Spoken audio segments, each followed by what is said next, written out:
This is Farm Dad. In this video, I'm going to show you how to completely troubleshoot the AutoRide suspension system in a General Motors vehicle.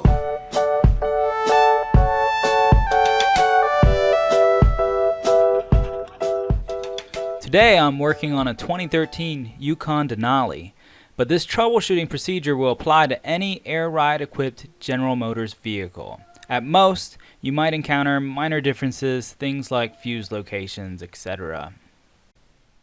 The ride in this truck has become noticeably more rough, and it also appears as if the rear may be sagging slightly. This truck does not have any indicators on its dash saying that there's anything wrong. So the first thing I did when I got this truck in is I started it up and listened to hear whether the air compressor kicked on. You should hear the compressor run about 5 seconds after starting these, and this one did not. So that immediately tells me that the compressor is not functioning. In some vehicles, the compressor may run and then keep kicking on and off every, 10 minutes or so. This would indicate that one of your airbags is likely leaking. Continue watching and I'll show you how to troubleshoot that as well. Another quick check to see if your airbags are holding air is to check them a few minutes after turning off the truck to see whether they still have air in them. Properly working airbags will retain air pressure for some time after the vehicle has been shut off. Let's go ahead and check to see why we do not hear the air compressor kicking on. Underneath the hood, we're going to look at the fuses. Pop this cover off.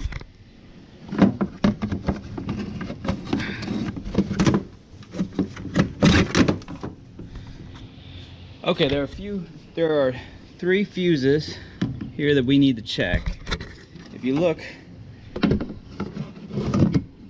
at this, you'll actually see a diagram showing which fuses are which. First one I want to check is fuse 58. So I'm going to look at it on here. That's right there. 58 is ALC, which is automatic level control, I believe is what that stands for. So that would be this 40 amp fuse right there. Okay, so I'm going to grab number 58 right here, pull it out. Once I have it out, I'm going to grab my multimeter. I'm going to check continuity. So to check continuity, let's see if you can see my settings there. I put it on there, and then get out here in the light. That's continuity right there, and I can check before.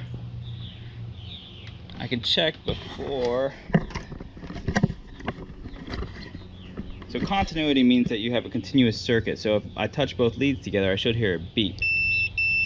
That means I have continuity. So I should have, if this fuse is good, continuity across it both sides. So I'm just going to stick my leads in there to both sides, and I hear my beep. So that means that fuse is good. Now I'm not going to film myself checking the other 2 fuses, but I'm going to go ahead and check fuse number 2, which is located right here. And then I'm going to check fuse number 54, which is this little 10 amp down here. I've checked all 3 of those, and I have continuity across all of them, which is telling me that all of my fuses for the system are good. So the next thing we want to check is the relay. Okay, close this box back up, and then I just kind of go right over here to the side, look down here. We'll see this. This is the ALC, which is automatic level control relay. It looks like it's taped up. So I'm going to go ahead and kind of untape this and get it loose. Okay, I've got that tape off of there now. It looks like I just need to press in here and pull to get this relay off. I'm over here next to the battery right now, and the first thing I'm going to do is check this relay now that I have it off. If you look down inside there, you'll see some numbers. The easiest way to check this relay to see if it works is to perform the following test to see if you hear a click. You'll see terminal 86 up here and terminal 85 down there. What I'm gonna do is, I have two wires about a foot long that I put together with alligator clips on the end. I'm gonna put one of these on 86 and the other one on 85. Then with the other end, I'm going to put 86 to positive on my battery and 85 to negative, and see if I hear a click when they touch. Hear that? So that tells me this relay is functioning correctly. Okay, next we're going to check to see if there's power coming into the relay. So I got my multimeter over here again. We're going to move this over to VDC. Mine's auto ranging, but if yours is not, we're looking for about 12 volts, so set the range to that. Let's see if I can get this. There we go. Okay, so power comes into this relay constantly at pin 30, which I know from looking at the bottom side of the relay that this is pin 30. So I'm just going to put my red lead in there, and then need more hands, but then I put ground over here, and on my multimeter I can see I'm getting 12 volts, and I wonder if there's a way. Yeah, and so there you can see on my multimeter I've got 12 volts coming in from pin 30, and when I take it off the pin, I lose that voltage. So we have power coming into that relay. Okay, now that we know that we have power coming into this relay, we can attempt to jump it to see if it keeps on the air compressor without the relay there. This is more just of a, I mean, I know already that my relay is good, but if I was to hear the air compressor turn on right now, then it means I need to keep looking at problems in the wiring and such. But I'm going to go ahead. Now you're going to want to use some stout wire for this, because there is going to be 12 volts coming through here. Might want to wear some gloves, but we're just going to touch 30 to 87, and 87 is right down here, and that will bypass basically the relay and put power straight to the air compressor. So let's see what happens here. Whoop. Okay, so we got a spark, but I did not hear anything from the air compressor. This does not hurt the car. This is doing the same thing that so that's telling me my air compressor is likely dead.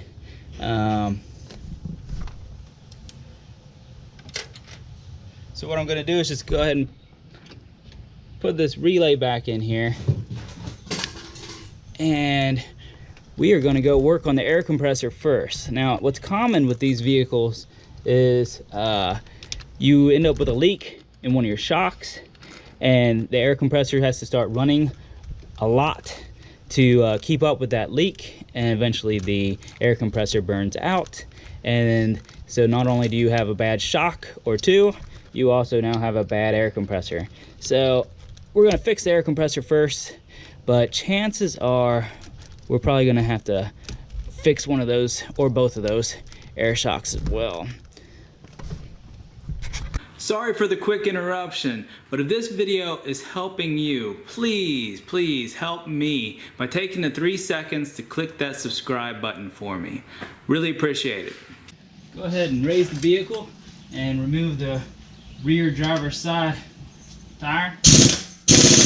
Okay, so this is the air compressor right here. Line's going to the air shock. First thing I'm going to do is just climb under,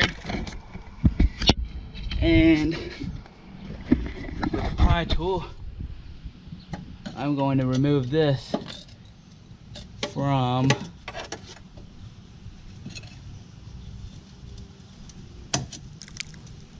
a lot of dirt up there. Might want to wear some safety glasses when you do this, but anyway, I'm just prying that out. I believe this is an air pickup. We'll need that loose. Now replacing this compressor is pretty straightforward. It's just a matter of getting all the little connectors and hoses and things off, and then unbolting it. But I might need to use two hands to get this out. Okay, I just pried that off. I'll get a little better look at what it is right here. Now over here on the shock, I'm gonna pull off these two connectors. This top one, I just kind of lift up on the tab at the top and then pull down and out. And this one, let's see if I can just pull that out so that it's down, and then I just work this loose. It looks like there has been some moisture in there. That looks kind of rusted. Now that those are loose, let's get up in here and see what we can see. So, not sure how well you can see. Up here on top, you see this little white clip. I'm just gonna pull it out so that I can then got that white clip off of that one, and then that pulls off. And if you can't see well what I'm doing, essentially I'm just disconnecting everything that it's gonna be connected to. There's also this big wire, electrical connector. It goes in over here. So you just disconnect this electrical connector.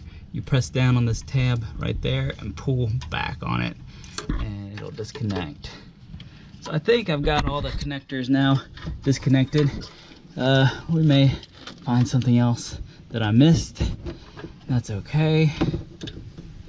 Now we need to loosen up these two nuts. I believe they're 13 millimeter. At least that's what they look like. I'm just gonna, you don't have to take these all the way off. You only have to loosen them.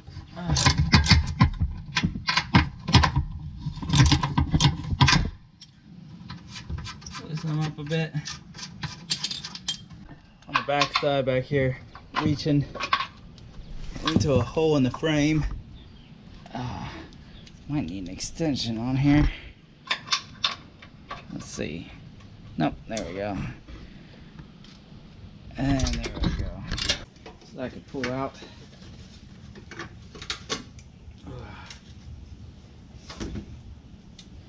And it looks like I have everything disconnected, so that's good. I'll just pull the whole assembly down. Oh, there is one thing I don't have disconnected, I guess. That's just this air hose. So I can just pull it off of here.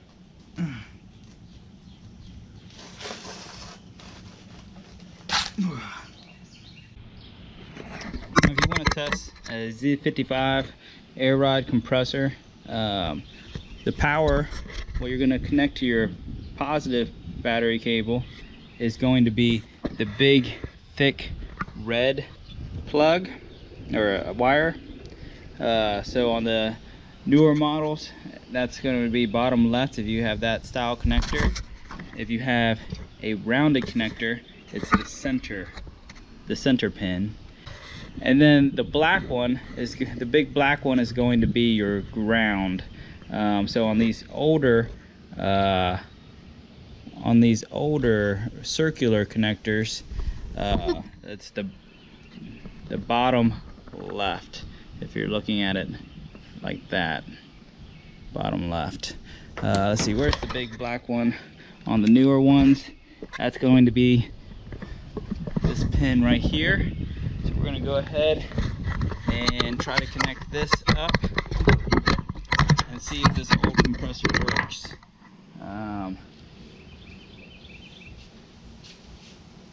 And so I just hold this on the pin that I told you about, the one where it has the big black wire, and then touch it to ground.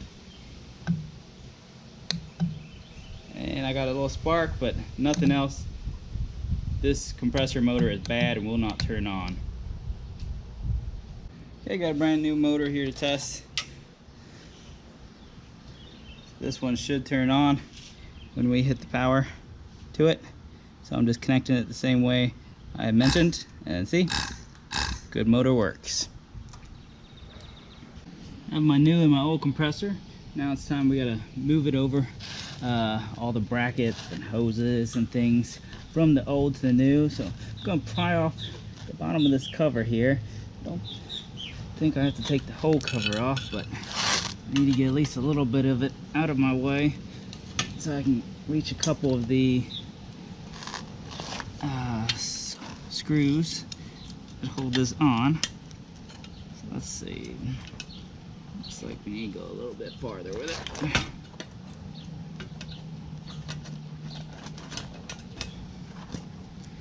That should be pretty good, maybe. So I got a T25 Torx bit, and that actually loosened up pretty easy. Take these out.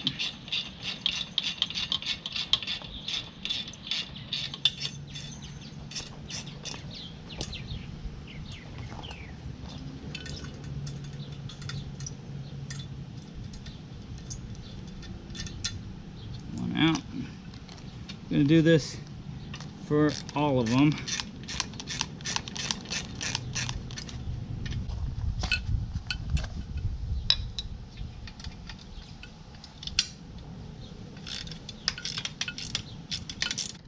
those three out.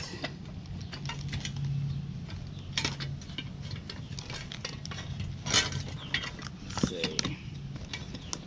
Alright, looks like we need to take off and get that, another one of those little spring clips. You just kind of yank that off. We'll get this airline off of here. Okay, that's off.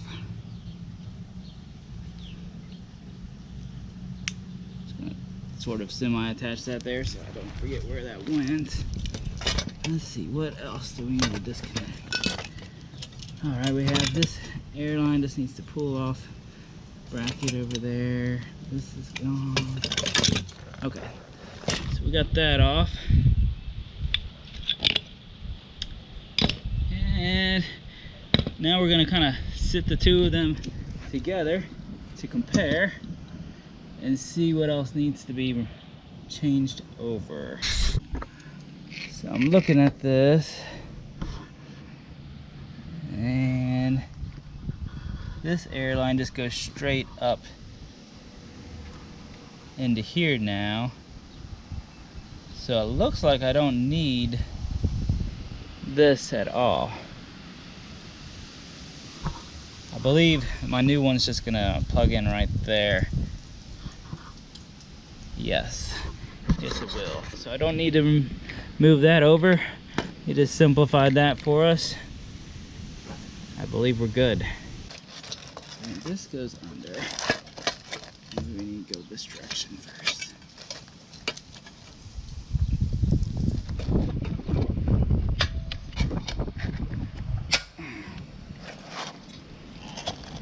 Get close.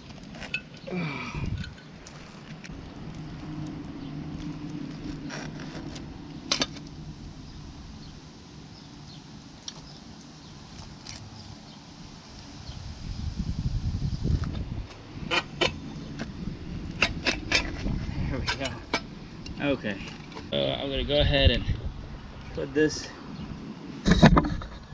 hose back on there and get the clip back on it.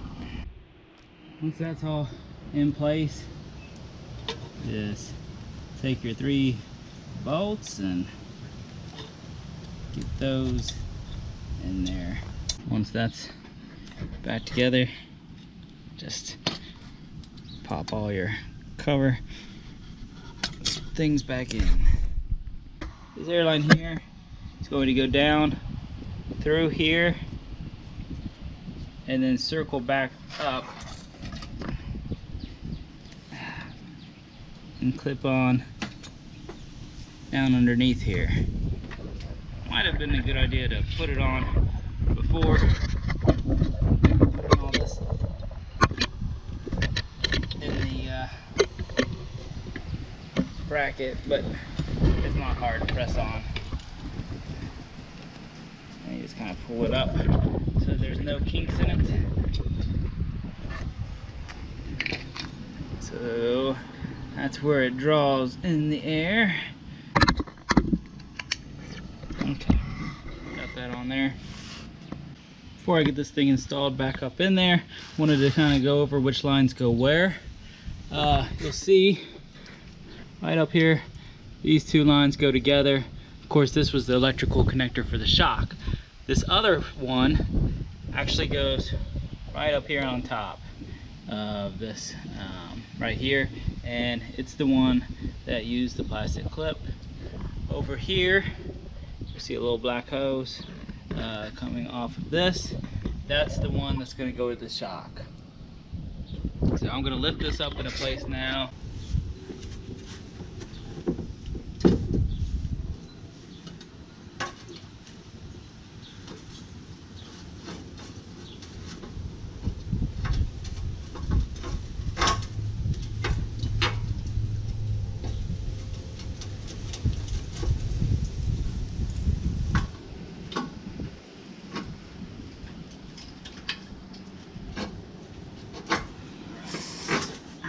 Smash my finger, but once you have it up there, then you just kind of pull it down and to the left, and that'll get it.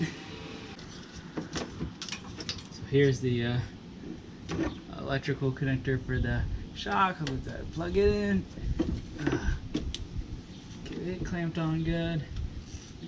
This is the air fitting off of it. Press it down on there. Take the plastic clip, place it, got it on. Now for the hard one, which is this on the shock. I don't know why. I don't know if it's just the rust on my shock or what, but it does not really want to plug in to there very good. Yeah, eventually you got that on there just by kind of prying against this and pushing it on real hard. Real tough to get that one back on. Not really sure why. It just didn't seem to hardly want to fit. But that's back together. The last thing I gotta do was put this back up there on its little clip. So I'm gonna do that now off camera. I'm gonna go ahead and tighten up the 3 nuts that hold this in. Okay, the last thing to plug in is just that electrical connector up top, and once that's in, your the new air compressor is installed. I'm gonna start this thing up. We should hear that compressor turn on.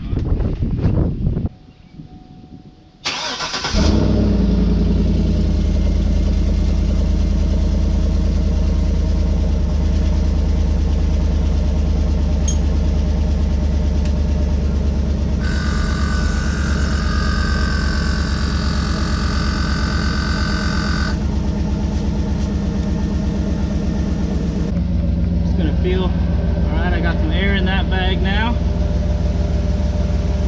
That is good. Go feel the other bag. And I've got air in this bag. So now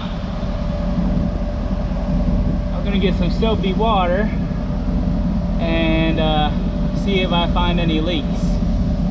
Okay, now that I've got air in these bags, and the compressor working, I'm going to take my trusty soapy water.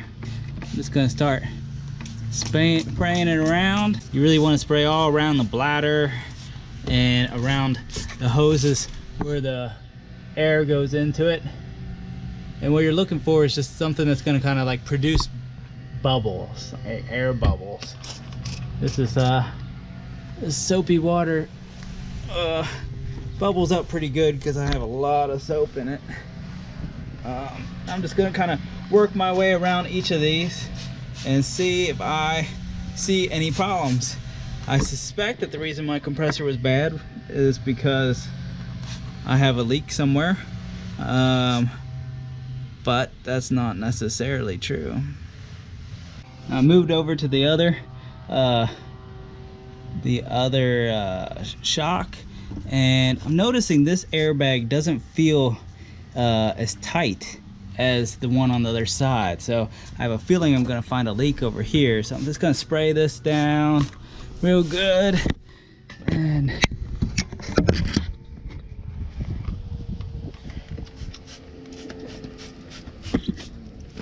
just spraying, trying to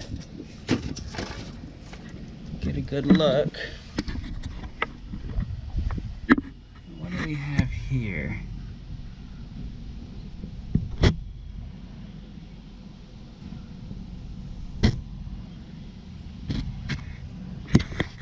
Kind of looking, noticing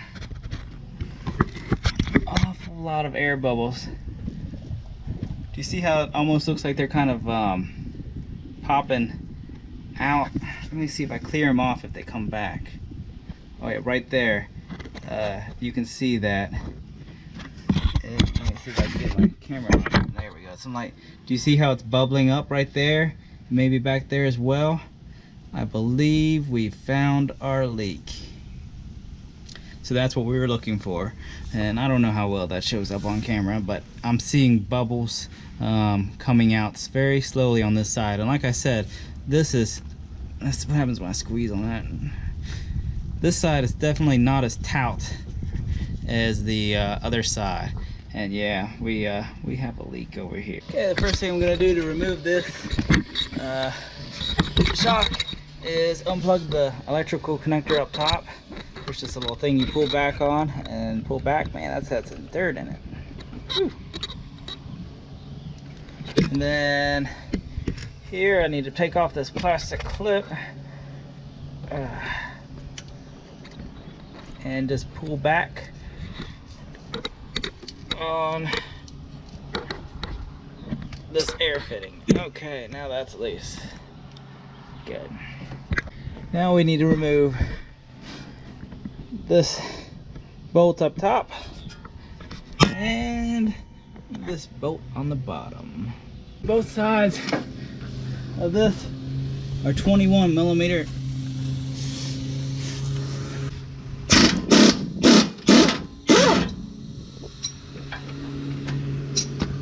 Now on my Denali, I couldn't get to the back side of the top bolt of this shock very easily, so I went ahead and removed the tire. Now I'm going to remove this inner cover. To remove this inner cover, I'm basically prying off all of these plastic clips, and then some of these down here, they just come out a little bit, not all the way out. Let's see. Well, it said they don't come all the way out, and there, that one did.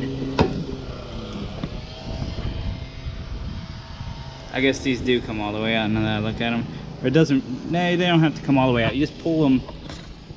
See if I can do this side without yanking it all the way out. All you have to do is kind of pull them back. Once they're back a little bit, like that, then you can remove the whole thing. And lastly, I just need to get a bolt and remove these and that one. Get this out of the way.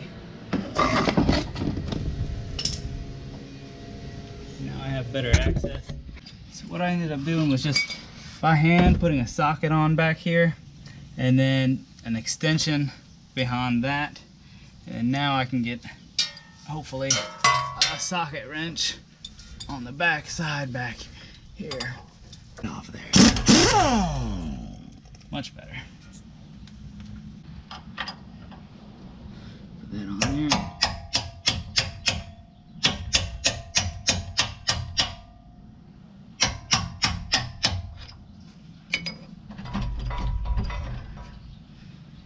I might need to go a little further. Okay, that's loose.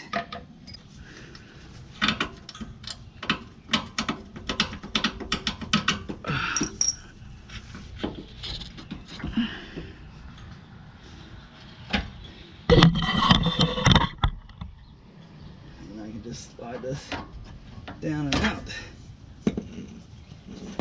And our old one is no more.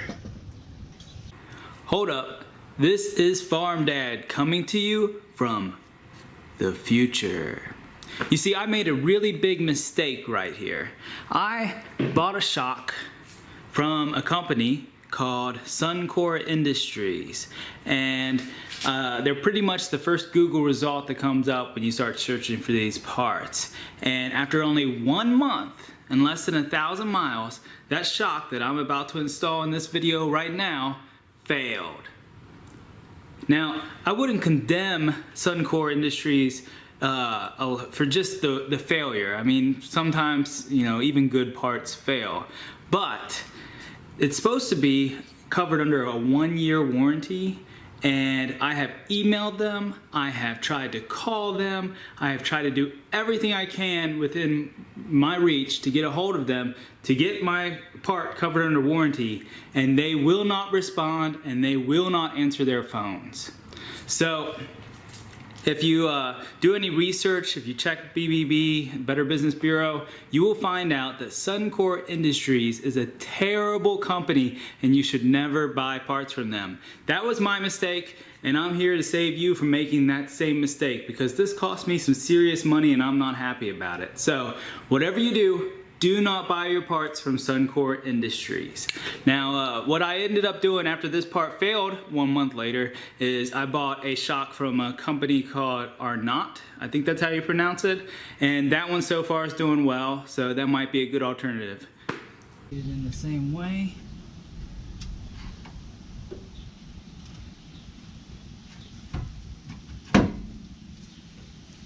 Oh man.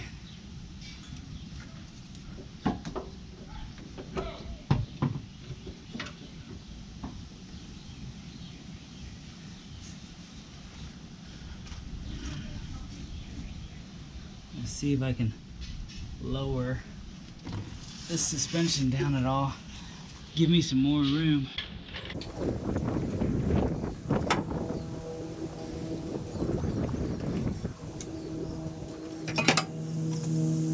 Move this until they were gonna fit using 2 jacks. Doing the top one first since that was the hardest one to get out.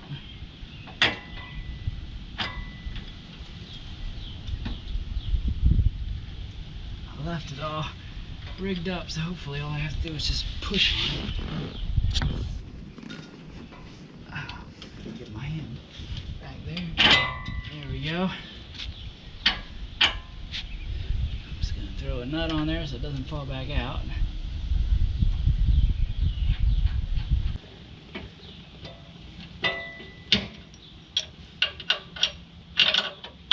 And that's perfect. All I have left to do is tighten both of these up and then plug these in. That connector plugged in, and that one. I'll have to find what I did with the clip for it, but I'll put this one back in and clip it, get those torqued down, put my shield back in, tire back on, and this one will be good to go. I love seeing people learn how to perform their own automotive repairs, and I'm glad my video is able to help you do this. If you haven't already, please tap that subscribe button. We just bought 90 acres of raw land that we plan to turn into our dream farm, so you might even want to tap that notification bell in the middle of the subscribe button so you can follow us on our journey of good, clean, dirt road living. Plus, I'll be posting lots more how-to videos. I appreciate you.